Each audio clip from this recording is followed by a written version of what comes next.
Bonjour à tous. Dans 2 jours, le Togo indépendant aura 61 ans. Depuis quelques jours, les drapeaux togolais hissés en nombre en certains carrefours de Lomé rappellent ce grand événement qu'est la célébration de l'indépendance. L'indépendance, faut-il continuer de la célébrer? C'est l'une des questions qui revient chaque 27 avril.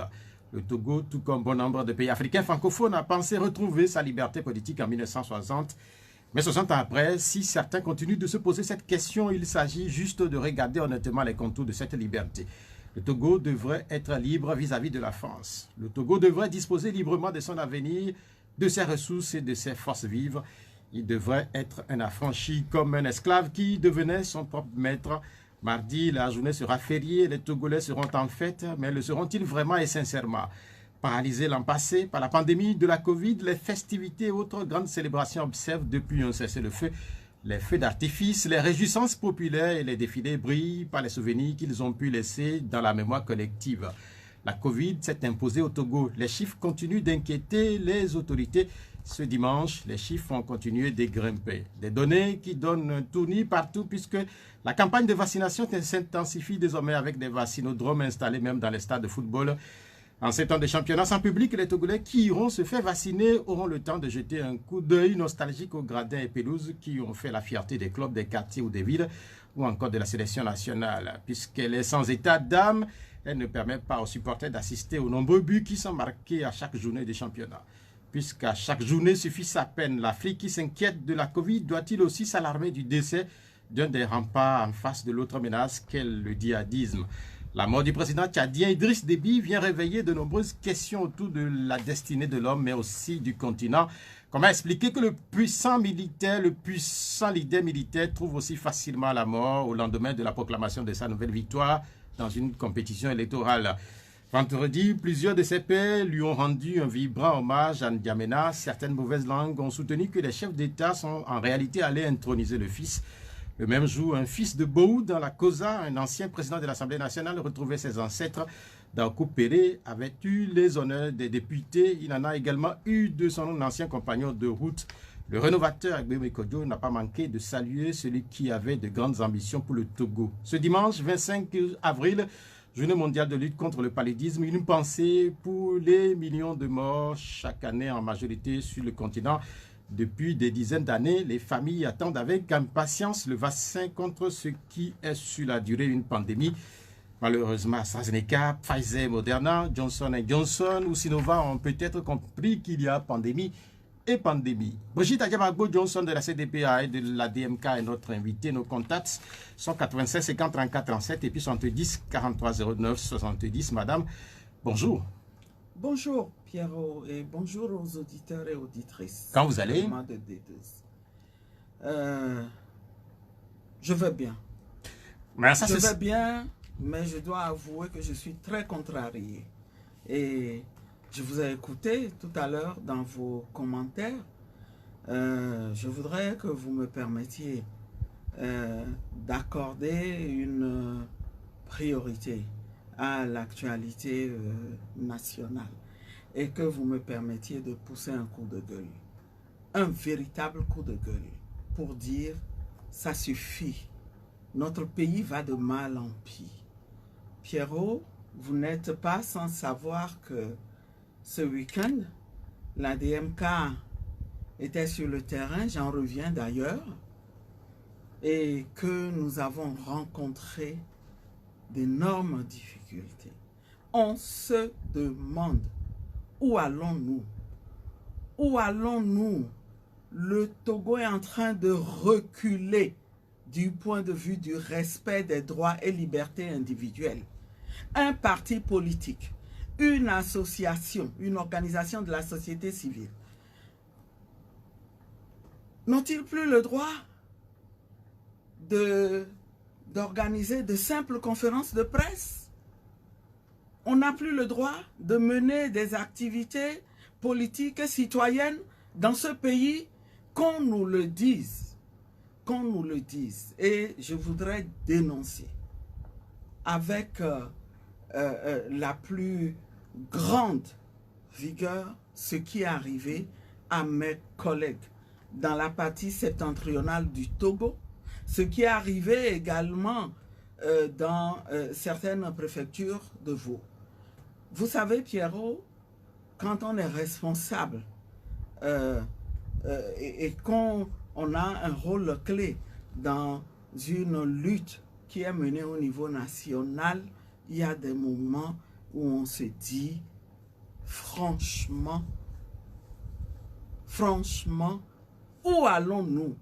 Je n'ai pas fermé l'œil de la nuit parce que depuis hier après-midi, l'équipe de la DMK, composée de Targon Sambrini, qui est un chef de parti politique, président de la DSA, composé de responsables d'organisations de la société civile, mais aussi du numéro 4 de la CDPA, Alassani.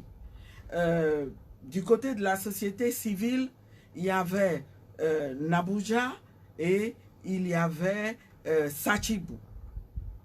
Mais on se demande quel crime ils ont commis.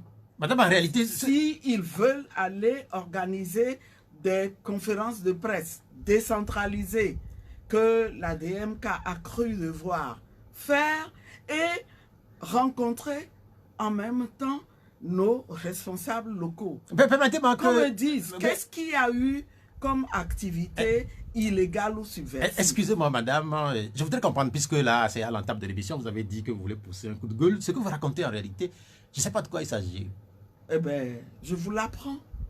Je vous apprends que ces collègues dont je viens de citer les noms ont été enfin libérés il y a à peine un peu plus d'une heure. Mais ils ont été arrêtés. Hier, ils voulaient, dans la mission qui leur a été assignée, rentrer dans Kara. L'objectif, c'est d'organiser des conférences de presse régionales. Ils arrivent à 10 km de Kara. Une équipe de gendarmerie vient les arrêter et leur signale qu'ils n'ont pas le droit d'entrer dans cette ville.